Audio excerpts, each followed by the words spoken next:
Ostean, binakako finala jokatu zen, Gerriko Gorriz aritu ziren munduko txapelduna den Agirre eta Almandoz, eta Urdinez, Olaizola eta Apestegia. Partidu bazeran oso gauza politak ikusi ziren, eta abantailak partidu osoan zehar bezalaxe Gerriko Gorridunentzat izan ziren.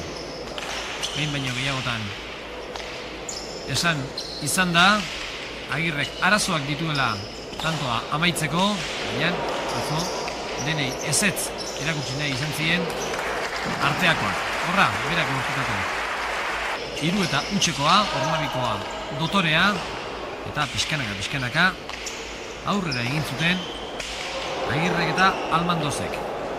Hala ere, esan Olaizola eta Apestegiak atzelariak batiz bat gauzak oso zail jarri zizkietela eta lan gogorra egin behar izan zutela txapelak irabazteko.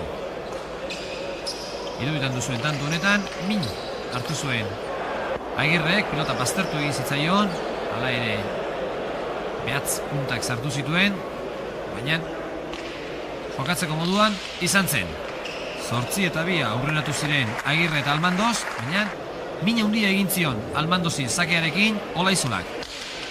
Lehen ikusi duzuen hori, oraingoa luzeagoa, berdin zitala, eta 8 eta 6 partidua berdinduagoa. 12 eta 6koa iruditan duzuen hause, Agirreri pilotak hanka egin zion, ondo jetxeleko pilota, Apestegiak. 13 eta 7koa berriz, Monokotxea. Olaizonak, tanto hortxe aurrean amaitu nahi, azkenean Apestegia bintzi, honek bien tartera, eta Agirrek ezin txapa gainean jarri pilota hori. Ikus dezagun, 14 eta 8koa.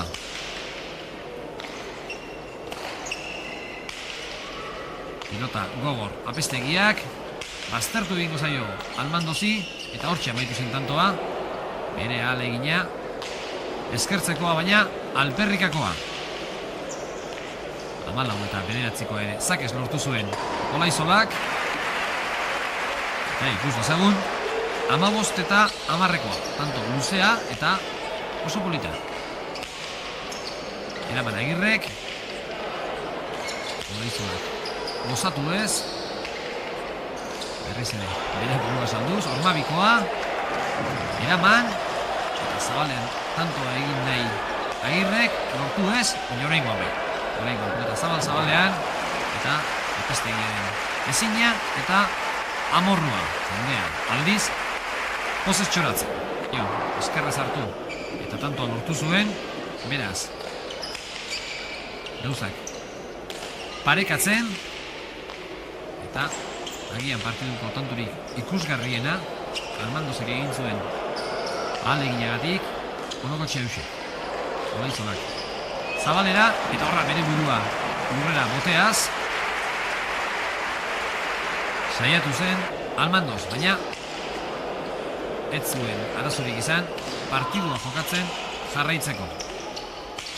Ikus dezagun 19 eta 16koa merezi du.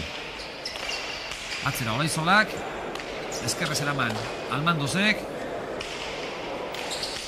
eta Ormabikoa, Agirreren efektu eta guzti, ezin Olaizolak. Beraz, 19 eta 16, 21 eta 16koa ere, oso-osorik ikusteko moduko horietakoa. Eraman Apestegiak, hortxe, bukatu nahi Agirrek, txapa gainean utziz, Ormabikoa, bi aurrelarien arteko borroka, eraman hori Apestegiak, Olaizolak huts, hortxe, bere amorrua, eta 21. tantoa ikusiko dugu. Iruditan duzuen hause. Hain zuzen ere, Olaizola eta Apestegiak lortu zuten azkena. Almandozi, pilota txapapera joan zitzaion, 18 eta 21, eta atzoko finalak izan zuen azkenengo tantoa, iruditan duzuen hause. Olaizolak atera, Almandozik erantzun, Olaizolari zerbait arraro egin zion pilotak, sartu egin zitzaion, horra berriz ere, aurlaria, eskerrez, sartuz, Agirre, eta oraingoan ezin. 22 eta 18 garaipena Agirre eta Almandozentzat.